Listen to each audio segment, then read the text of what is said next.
अस्सलामुअलैकुम नाज़रीन, खुशामदीद। आप देख रहे हैं गोल्ड बज़ पाकिस्तान और मैं आपको बताऊंगा आज यानी 23 अगस्त 2025 के ताज़ा तरीन सोने और चांदी के रेट्स। सबसे पहले बात करते हैं सोने के रेट्स के हवाले से।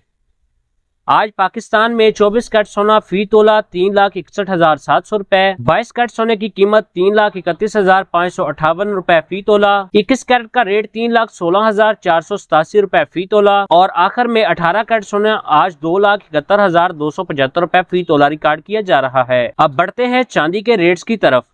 आज पाकिस्तान में चांदी का फी तोला रेट 4600 रुपए है। नाज़रीन, अगर हम गुज़िश्ता दिनों के रेट से मुआवजा करें तो सोने की कीमत में हल्का सा इजाफा देखा जा रहा है, जबकि चांदी में भी थोड़ा सा इस्तेहकाम नजर आ रहा है। आलमी मार्केट में डॉलर और इंटरनेशनल गोल्ड प्राइजेस का बराह रास्त असर पाकिस्तान के रेट्स पर पड़ता है, इसलिए सरमायाकार और ज्वेलर्स दोनों ही रोजाना इन अपडेट्स पर नजर रखते हैं। अगर आप सोने में सरमायाकारी करना चाहते हैं तो ये आपके लिए एक अहम वक्त है कि आप रोजाना की अपडेट्स देखें ताकि सही वक्त पर खरीदो फरोख्त कर सकें। नाज़रीन, आप हमें कमेंट्स में जरूर बताएं कि आपके ख्याल में अगले कुछ दिनों में सोने की कीमत बढ़ेगी या कम होगी। अगर वीडियो अच्छी लगे वीडियो को लाइक करें और हमारे चैनल गोल्ड बज़ पाकिस्तान को सब्सक्राइब करके साथ बेल आइकन भी जरूर दबाएं ताकि आपको हमेशा की नई अपडेट की वीडियो सबसे पहले मिल सके। मिलेंगे अगली वीडियो में, तब तक के लिए अल्लाह हाफिज।